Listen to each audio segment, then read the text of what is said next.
Hey everybody, welcome back to the channel. So I wanted to revisit a kayak that we went through way back in the beginning, RVR119. I went over it in the very beginning when it first hit the floor. It was brand new for 2023. I was really excited to see a river and creek fishing kayak from the Bonafide lineup. And I wanted to go over it again here toward the end of the season. We're already looking at 2024, doing our preseason ordering. How has this kayak been received by people? How has it performed? And what's my personal experience with it? And also, if you enjoy the content, you want to support the channel, please give us a like and subscribe if you haven't already. It really helps us out and it's free to do. You can always change your mind, but we'll get right into it. And as always, thanks for coming by here, guys.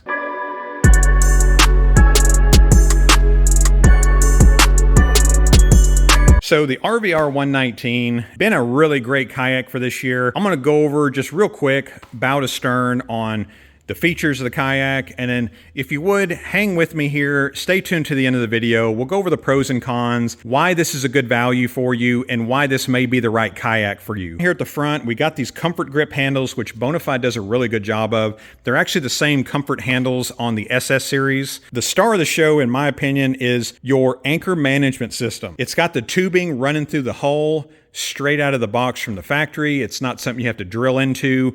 You've got mounting plates here on the sides, which I'll get to, where you can mount that canister and you don't have to drill into your kayak. Paddle strap here, again, same as the SS series there. That's going to be your paddle stager. You can slide the blade up underneath that if you get to that spot, but it also has another purpose where it'll keep your rods separated. And when you look under the seat, I'll zoom in on that here for you. So you can see these little divots. You got 4 divots under the seat. That is where you put the rod butts, and you can lay your rods across the deck, which is really nice. And they've also added this little strap, this little Velcro strap that's adjustable, but you can lay your rods in there as well, and then keep them organized, keep them from getting tangled up. Moving forward, a lot of you are probably familiar with the gear pod. Again, same thing as you see on the SS127 and SS107. That makes a return on this kayak. That is fully removable. You've got a large scupper that sits down, so this is really nice if you're running your depth finder setups. Your transducer can go on the bottom of it. Think of the Yak Attack cell block if you're familiar with that product. This is going to have that same functionality to it. You can have your battery and your wiring inside. You can mount your display up top. So it gives it a little bit more of that lake setup feel to a river and creek fishing feel. You've got the same adjustable foot pegs that you see on, again, the SS series, but what this allows you to do is they lock in place really nice, but this little switch here, flipping that, can allow that to freely float on that rail. What that is it's going to give you the ability to do foot steering, whether you've got a rudder attached to the back of it or you have a motor. It's a true hands-free experience when you have foot steering. These are really nice. And again, those are foot pegs. You don't have to buy different foot pegs to run your foot steering. Again, your stock foot pegs are going to be able to use by that.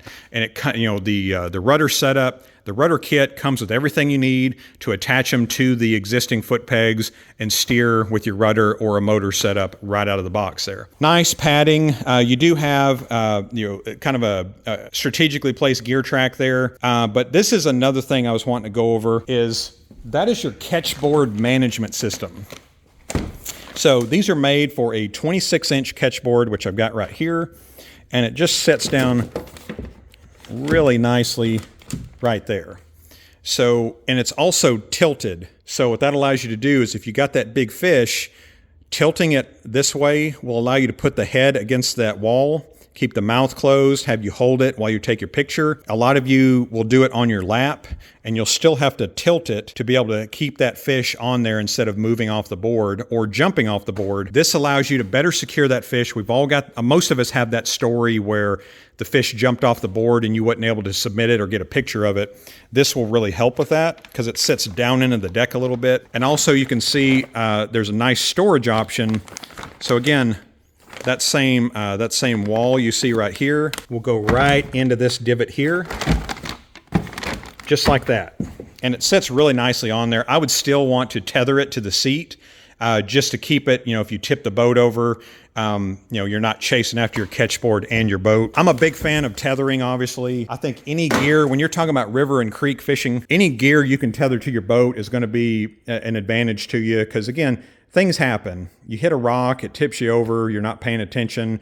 It'll allow you to chase after one bundle of products instead of chasing after many. As a lot of people like to call it, the river yard sale. You know, you got product going everywhere, and you know, it's just not a good situation. Really nice seat. So the seat is a little bit unique. It's very similar to, say, the RS117 seat with a little bit of a difference to it. I like the mesh breathable material in the middle. You got a really nice kind of a cushion fabric there. It is, seat is just going to be subject to the end user. I mean, it's going to be, you know, what's comfortable for me may be different what's comfortable for you. That's one thing I definitely encourage you. If you're looking at a high-end kayak, sit in as many of them as you can. Get a feel for it. If it's comfortable to you on the floor, you're going to be fine. If it's not comfortable when you're sitting on the floor, you're really going to hate life if you're out on the river on it for about 4 to 6 hours or more. So just keep that in mind. This kayak was really designed around the Torqeedo setup too. So these are those mounting plates I was telling you about for your anchor management. You know, the Anchor Wizard, your little canister with the wind up. You can see the holes are strategically placed there. So you can take that plate off, attach that canister, and then put it back on there. Gives you a really nice no drill setup. This is for your Torqeedo throttle mount. You got your little spot here. This is the Torqeedo battery pack. This also works for a little soft-sided cooler if you don't run the Torqeedo on it. You've got a mounting plate here. You've got the battery pack spot. So it makes that setup a lot cleaner, and also a large tank well, really large. You can fit a 16 by 16 black pack in there. The padded strips are to keep your crate setup quiet so you're not banging around plastic on plastic. We've all been yelled by our dads growing up on talking and making noise. Talking's not so much going to affect your fishing, but banging on plastic is literally like banging on a drum or setting off an air horn next to it. It's going to scare them. It's going to make them a little finicky. If it doesn't spread them out, that's definitely going to make them you know, scared to really do anything. Access plate to run your rudder line or run your electronic cable through there. Really nice. Obviously, you've got your rear handle back there, and then your rear anchor management system. I'm going to flip this boat over. I want to show you guys the hull, and I want to go over a couple of features which really kind of separate this kayak from the competition. So give me just a second here. So here's the hull of the boat. A couple of features that's really important to point out here, right here, this little flat spot. That was specifically designed, if you're in current and you got some rocks or patch of island there, you can park that boat up on it, fish that current really nicely, and then slide back down. It is a somewhat of a tri-hull catamaran design, but it's not as pronounced as, say, the SS series. You can see there where your stability comes from, but it's not as extreme as the SS series. So that's what makes this a lot more maneuverable than those kayaks. And then at the very end here, you'll see this little slot. That's going to be really, in my opinion, what makes this boat separate itself from the competition. Of course, I'm talking about maybe the New Canoe Flint or the Crescent Shoaly, is the drop-down skeg. So right on your right side of the chair, you've got a little handle. It's really easy to flip back and forth. And what that does is it drops that fin. So this is two completely different handling kayaks with that fin down and with the fin up. What is it used for? Well, your drop-down skeg is going to allow you to keep the boat straight. So if you're wanting to paddle up current, having that skeg down will keep the rear end from kind of swimming out from underneath you and then sending you back down current. Also, if you have it up, if you're going down the current and then when the current ends, you want to turn that kayak really quickly to fish those eddies at the end of that current where those smallmouth like to hide. That's what that allows you to do. When you go down that current, have your skeg up, it'll turn it really quickly, then flip it down, and that'll help keep that boat straight. Also, if you've got your anchor system on the front, that allows you to drop that anchor right there, keeps the boat facing into the current, and you can fish both sides of the end of that current where those fish like to hide and feed on everything coming down. Really, really well thought out. I'm going to go ahead, I'm going to do my summary here, and I'm going to go over my pros and cons on maybe why you should consider this, or maybe why you shouldn't consider this kayak. Okay, so let's get into our pros and cons, and I'll get right into this. So number one, secondary stability. Bonafide does such a great job on all of their kayaks with secondary stability. Once you lean the kayak over so much, you feel that cradle kind of catch you, that stability kick in. It allows you to lean while you're turning. It makes for a tighter turn radius, and also if you're leaning to pick something up out of the water that you might have dropped or grab a fish, it'll hold you a lot better and give you a little bit more security on that kayak. Number 2 is that drop down skeg. That gives you a completely different handling kayak with it down and with it up. It's almost a 2-in-1 kayak. The skeg being down allows you to track a lot better, hold steady if you're going up current and moving water, and then having it up obviously allows it to spin a lot easier, be a little bit more responsive. Number 3, the Catchboard and the anchor management storage option. Right from the factory, options to store your Catchboard where it's out of your way, and you have options to run your anchor management system without drilling into your kayak and modifying it. I love that system. I wouldn't change a thing about that.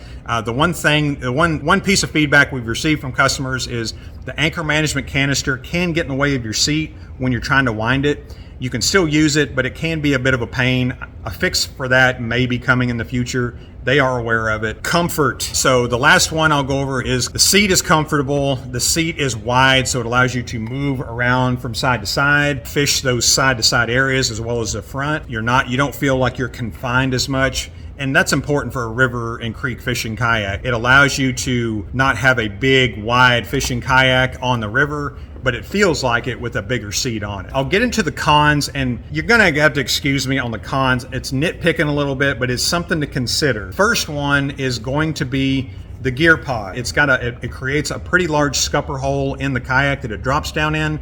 You will get a little bit of a hole slap on that, nothing crazy. The biggest thing I've heard from people with that is if you're fishing a really shallow shoal, or if you go over some rocks, your rocks can get up in that, tend to anchor you in that shoal a little bit. So keep that in mind. I would like to see maybe a delete for that, make it a solid hull. That will maybe add a couple of pounds to it, so keep that in mind. There's different ways that you can store stuff on there without having that gear pod, but it's a small thing, but it is something to consider. Number 2, the seat adjustment. So the seat is comfortable. I would like to see maybe the same kind of seat adjustment you get on the SS series. Again, I know I'm talking about some features that can increase the cost of the kayak, but having a high-low option really would be nice. If you're just drifting a calm moving river, having that higher seat position will help stand up fishing a little bit more, and it'll also give you a better vantage point. I'm not unhappy with the seat height that's on it. It would be nice to maybe have an adjustment to go a little bit higher, maybe even a seat riser kit that you can attach to it to accommodate that. So number 3 on the cons is going to be, there's a lot of options and features on this kayak, and depending on what your wants and needs are for a river or creek fisher, you may not need all these options. So keep that in mind, but don't want to consider that too much of a con because it's only $50 above the Crescent Shoal. A little bit more of that minimalist design. It's a great kayak in its own right, but for 50 bucks more, you get the option to motorize it. You get the option to, with your anchor management, your Catchboard storage, padding. You get a lot of features on this kayak that you don't get with the competition. And the drop down skeg, again, this really is, in my opinion, the best value, the best bang for your buck in the kayak fishing market. So again, if you're looking for something along those lines and the RVR is in that budget, don't hesitate. Obviously, go to your local paddle shop, check it out for yourself. If you get a place that allows you to demo the kayaks, you won't be disappointed. The comfort is really what you would expect from a Bonafide. Thank you so much for watching these videos. I hope you enjoyed this one. Let us know down in the comments if you have any experience with the RVR119. If you're looking at the RVR119 and you have some questions, I'll get to you as soon as possible. I usually answer all my comments in a timely manner. So again, I'm here as a resource for you guys, and that's exactly what I want to do. Thank you so much for watching, and we'll see you on the next one.